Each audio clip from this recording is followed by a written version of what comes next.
दोस्तों legal and legal में एक बार फिर से आपका स्वागत है। सिद्दीकी करियप्पन केरला के जर्नलिस्ट आप जानते हैं 2020 से उत्तर प्रदेश की जेल में बंद हैं। आज उन्हें सुप्रीम कोर्ट द्वारा जमानत दे दी गई है। जमानत पर सुनवाई के दौरान जोरदार बहस दोनों पक्षों द्वारा की गई।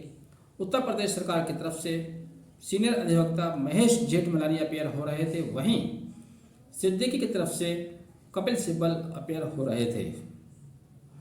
पुलिस द्वारा क्या केस बनाया गया पहले मैं बता दूं। सिद्दीकी करियप्पन 2020 से जेल में थे। उन्हें यूएपीए के तहत गिरफ्तार किया गया था। जिस समय पुलिस द्वारा उनको गिरफ्तार किया गया, पुलिस के केस के अनुसार, प्रोसिक्यूशन के केस के अनुसार उनके पास से कुछ आपत्तिजनक सामग्री बरामद हुई। सिद्दीकी करियप्पन का हालांकि उस समय का बयान और उसके बाद भी उनके परिवार का बयान, उनके साथियों का बयान यही आता रहा कि वो जर्नलिस्ट हैं। वह केवल हाथरस गैंगरेप पीड़िता के मामले की रिपोर्टिंग करने जा रहे थे। हाथरस गैंगरेप भी आप जानते हैं, हाथरस में एक 19 साल की लड़की के साथ गैंगरेप किया गया, निर्मम तरीके से उसकी हत्या कर दी गई और रातों रात खेतों में ले जाकर उसका अधार्मिक तरीके से अंतिम संस्कार कर दिया गया, जिसको लेकर परिवार वालों में काफ़ी रोष था, लोगों में आंदोलन था। उसी आंदोलन की रिपोर्टिंग करने के लिए सिद्दीकी करियप्पन केरला से हाथरस आ रहे थे। उत्तर प्रदेश में दाखिल होते हुए उनको पुलिस द्वारा गिरफ्तार किया गया। पुलिस ने जो आपत्तिजनक सामग्री बताई उसको सुप्रीम कोर्ट के समक्ष बहस के दौरान राम जेठमलानी ने न्यायालय के सामने प्रस्तुत किया।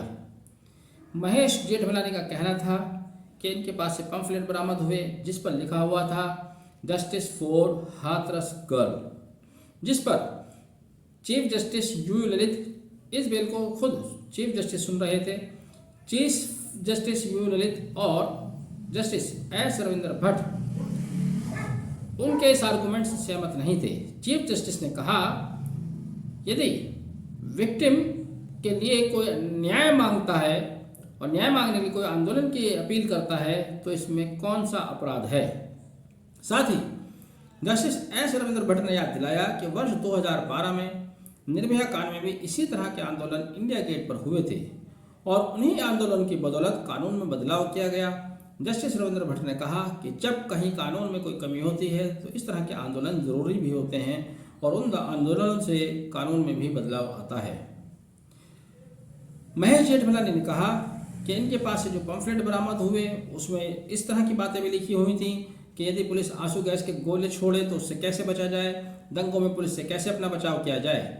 जिस पर कपिल सिब्बल ने कहा यह मटेरियल भारत के आंदोलन से संबंधित नहीं है, बल्कि ये अमेरिका में जो आंदोलन चला था, एक आपको याद होगा ब्लैक लाइव मैटर के नाम से एक आंदोलन चला था।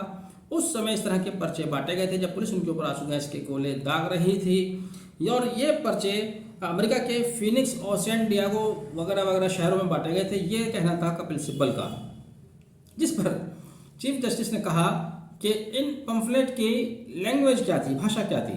कपिल सिब्बल ने स्पष्ट किया कि इनकी भाषा अंग्रेजी थी। तब चीफ जस्टिस ने कहा क्या भारत के गांव देहात में कोई अंग्रेजी भाषा के पर्चे डिस्ट्रीब्यूट करेगा। उन्होंने उत्तर प्रदेश सरकार से भी पूछा कि क्या कोई आंदोलन करना या किसी के लिए डिमांड करना कोई अपराध है। साथ ही देखिए हास्यास्पद स्थिति क्या थी इस केस में। महेश जेठमलानी ने खुद बताया कि अभियुक्त के जब समय गिरफ्तार किया गया उनके पास से आई कार्ड बरामद हुए और ये आपत्तिजनक इनको कह रहे हैं वो उस तरह के पंफलेट बरामद हुए, आई कार्ड बरामद हो रहे हैं और साथ ही महेश जेठमलानी आगे कहते हैं कि इनका उद्देश्य यहाँ पर दंगे फैलाना, दंगे करवाना था, दंगे करा के यहाँ से अपनी आइडेंटिटी छुपाकर भाग जाते, निकल जाते। जब आई कार्ड आपको मिल रहा है तो ये किस तरह से अपनी आइडेंटिटी छुपाकर यहाँ से भाग सकते थे, ये एक मजाक सा लगता है। बहरहाल 2 साल जेल में रहने के बाद सिद्दीकी करियप्पन को आज सुप्रीम कोर्ट के द्वारा जमानत दी गई। सवाल जहाँ पर भी वही पैदा होता है जिस तरह का सवाल हम बार बार कर चुके हैं। कानून का इस्तेमाल सत्ता पक्ष द्वारा आज़ादी के बाद से निरंतर उसी तरह से किया जाता रहा जिस तरह से अंग्रेज हुकूमत किया करती थी। बदलाव क्या आया? बदलाव सिर्फ इतना आया कि पहले अंग्रेज लोग विदेशी थे, वो दूसरे देश यानी कि भारत उनके लिए भारतीय, हम दूसरे देश के लोग थे, हमारे ऊपर जुल्म किया करते थे, हमारे ऊपर वो अपने कानून बनाकर उनका दुरुपयोग किया करते थे। आज़ादी के बाद अपने ही देश के लोग अपने ही लोगों के ऊपर कानून का दुरुपयोग करते चले आ रहे हैं। इस तरह का केस कोई पहली बार नहीं हुआ है। सिद्दीकी करियप्पन 2 साल से जेल में बंद हैं और केवल एक पंफलेट पुलिस ने आधार बनाया, जो पंफलेट उनके पास से होना बरामद बताया गया है, कंप्यूटर का दौर है, वो पंफलेट पुलिस वालों ने खुद बनाया। एक प्रिंट निकालने में कितनी देर लगती है। दूसरा पंफलेट जिसका उन्होंने जिक्र किया कपिल सिब्बल ने बताया तो अमेरिका के सैन डिएगो और फिनिक्स शहर का है। इस तरह का बहुत ही कमज़ोर आधार पर केस रजिस्टर्ड करना पुलिस के लिए बहुत आसान, लेकिन न्यायालय ने इसमें क्या देखा। सिद्दीकी करियप्पन की बेल इससे पहले उत्तर प्रदेश की तमाम अदालतों से अस्वीकार होने के बाद सुप्रीम कोर्ट तक पहुंची। सवाल इस न्यायिक व्यवस्था पर, यहाँ बैठे हुए जजेस पर भी उठता है कि आप आखिर क्या देखते हैं, चाहे वो लोअर कोर्ट हैं, सेशन कोर्ट हैं या हाई कोर्ट हैं, आप किस दबाव में काम करते हैं, किस तरह से लोग आपके इंसाफ पर, कब तक आप इस तरह से उम्मीद रखेंगे। जिस तरह के निर्णय आजकल संख्या उनकी बढ़ रही है, जैसा कि मैंने बताया कि कानून का दुरुपयोग सत्ता पक्ष द्वारा हमेशा होता आया है, कोई नई बात नहीं है। आजकल कुछ ज़्यादा हो गया है, तब न्यायालय की जिम्मेदारी क्या है। जिस तरह से सुप्रीम कोर्ट ने इस केस को बिल्कुल ओपन किया, क्या सेशन कोर्ट में ही इस तरह की चीज़ें नहीं हो सकती थी या हाई कोर्ट में इस तरह की चीज़ें नहीं हो सकती थी। किसी भी व्यक्ति को पकड़िए, खास तौर से मामूली व्यक्ति नहीं, जर्नलिस्ट होता है, पढ़ा लिखा व्यक्ति होता है, एक जिम्मेदार नागरिक होता है, पकड़िए और उसके ऊपर एक पर्चा अपने पास से लगाइए। 2 साल उसकी जेल में बर्बाद हुए, उन 2 साल का हिसाब कौन देगा। इस सवाल का जवाब कभी भी किसी के द्वारा नहीं किया गया। हालांकि कुछ केसेस में यह हुआ है जहां पर न्यायालय को लगा कि आईओ द्वारा गलत अरेस्टिंग की गई थी, उनके ऊपर फाइन भी किया गया। उसके लिए एक स्ट्रिक्ट नियम और एक यूनिफॉर्म रूल अब बनना चाहिए, समय की मांग है।